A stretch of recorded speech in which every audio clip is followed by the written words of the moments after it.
Well, Dr. Tam-George, I mean, they say that in order for people to make a difference, you need that critical mass of people of like minds, perhaps, to get into the fray and make the change.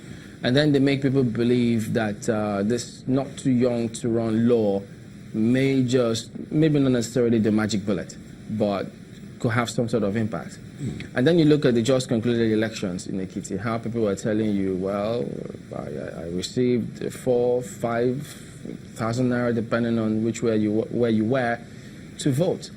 And you ask yourself then, so where do you begin to make the kind of change or take the kind of steps that is supposed to be one of those steps towards a journey of 1,000 miles? You know, when the electorate accept money at the polls in order to then make certain political choices, it just shows the extent to which the system is fractured. Because you can't possibly be accepting money in order to make political choices. If you do that, the wrong people are going to end up in these very sensitive and important public spaces. And you can't possibly be expecting good governance and accountability. So that's one part. But my suspicion is that is happening because of the low level of social consciousness of our people, which itself is a reflection of the very poor quality of our education. As you know, Chamberlain, in the 80s during military rule, a lot of these universities were invaded. Some of them shut down for months because the military saw the universities and other centers of learning, not as centers of learning, but as centers of opposition that must be overcome. So the consequence of those disruptions and invasions of our educational system is what we are getting now. When you order for something, eventually it arrives. So the future that we ordered for in the 80s has arrived in the form of very low quality citizenship responsibilities, very low quality social consciousness.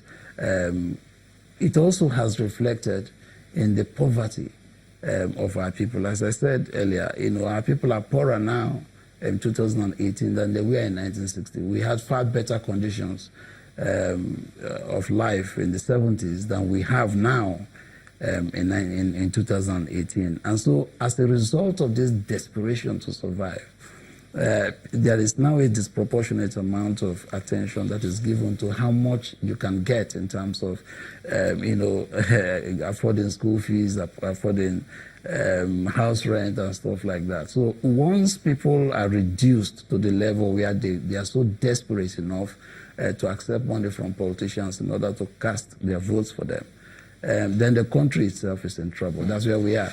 Now, this question about too young to run, I may be skeptical about necessarily awarding superiority to a group of individuals simply because they are young.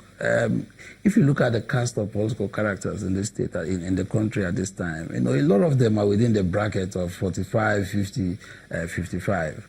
That's not old, but what's the quality of governance we are getting across the states? I mean, check on a state-by-state basis what is happening. Is it from Kogi to Kaduna to the rest of the country, literally, apart from specific exceptions, of course? You don't get the quality of leadership that we deserve. So my sense, therefore, would be to say, look, it's not so much how old you are, as much as the quality of your ideas, how old your ideas are. There's a lot you can say, of course, in favor of vigor that comes with youth. But it's not so much about vigor, it's the quality of ideas. And I think that the emphasis, therefore, that we should put in terms of what kind of leaders we should expect should be more about what kind of ideas do you have, what's your competence, what commitment do you have to the cause of service delivery. And I think that commitment runs across age brackets, not necessarily among young people. But some will also tell us that, look, in some of the climes, it's very easy because they can see where their next leader is going to come from. Some of them, their civil service is peopled by persons with brightest minds who have come from the Ivy Leagues. They are in the civil service. But in our own case, you don't even know where or who the next person may come from because we don't seem to have that kind of system where you take those people through those schools of thought, ideology, sharpen their political ideology and leanings, and then you can get into government at a very young age and perform, as you see in some of the Western countries. That's a big challenge to us. Yes, it is, because there's no commitment to leadership here. As I said, here we are just interested in the mechanics of simply being in office, being in power, without knowing that for each of these offices, there are also a set of responsibilities, and that those responsibilities are going to require a certain set of skills. We don't have that commitment to leadership training in this part of the world. The PDP was in office for 16 years or so, and then they lost the position, of course, in 2015. I would have expected that, the PDP will sit back and say, look, how can we ideologize our party? How can we make sure we have commitment to good governance, given our history? How can we make sure that we identify a new set of leaders? How can we do away with this, very primitive notion of zoning political offices? Because when you zone, the tendency is that you're literally excluding, a whole pool of, talented Nigerians across the country. Even when they do this zoning, you don't get a sense that they go for the very best in those zones. So there's a cult of mediocrity from which we need to break free. I would have expected the PDP, in doing all of this kind of rethinking of the party, to say, how can we begin what the ANC does, for instance, in South Africa? I lived in South Africa for so many years, and I was able to clearly follow what the ANC does, which is why it is clearly different from a great deal of these political parties that we have across the continent. The ANC holds what they call policy conferences, where on a sector-by-sector basis, they talk about what they are going to do in infrastructure, what they are going to do in terms of education, what they are going to do in terms of health and welfare delivery. They do all of these things. I would suggest to our political parties to say, look, why don't we hold, policy conferences where we can decide what to do in infrastructure, what to do in education. ICT is the new frontier. We need to move away from the extractive economy, to a knowledge economy. To do that, you don't do that through in a moment of epiphany. It happens through very careful planning, and this kind of planning can happen during policy conferences. I would have suggested that the APC or the PDP should hold policy conferences where they will draw experts from across the field, beyond even party lines, to say, well, how do we respond to this kind of scandalous educational system that we have? How do we respond to the infrastructural deficits that we've had over the decades? So they have specific policy responses to these problems. Right now, you don't have anything near that. What you have is this almost primitive pursuit for power for its own sake. Remember Chamberlain about this song by the Third World. Now that you found love, what do you want to do with it?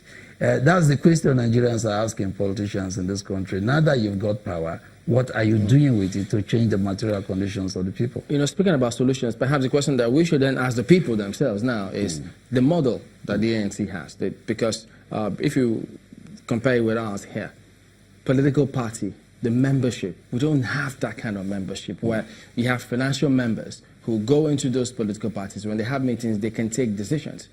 One person's decision could be equal to, who knows, the highest person, because they got one vote with that particular opinion. But in this case, it's just a few people who are the money bags who control the parties. Yeah, that's because, as I said, there's no commitment to good leadership. You mentioned something very important about how there needs to be this sense of egalitarianism among members and leaders of a party. You see, you can't have egalitarianism and equal citizenship, equal political participation, when there is no commitment, when there's no rigorous commitment to egalitarianism. Here, what we seem to have is this tendency towards a person creating structures. But you see, these structures ultimately are in futility, because look at the high mortality rate of parties. Who talks about the the APP? Who talks about the AMPP? Who talks about this SDP and a lot of these parties come, and in another 5 years or 3 years or a decade at most, they are all gone. That is because there is no ideological commitment that powers that kind of political consciousness. So I think that by the time we begin to commit to good leadership, have policy conferences, once you have policy conferences, ideological lines begin to emerge. And parties become proper parties, not these so-called vehicles that they say they are, where people tend to get into these vehicles, attain political power, and then delink themselves from the people who we are supposed to elect them. Well, who knows if the NIM may take borrow a leaf from this idealism and this system and come up with some things that can move the country forward. Who knows? We have to thank you for coming on this morning. Dr. Austine Tam-George is former Commissioner for Information in Rivers State and a communication consultant.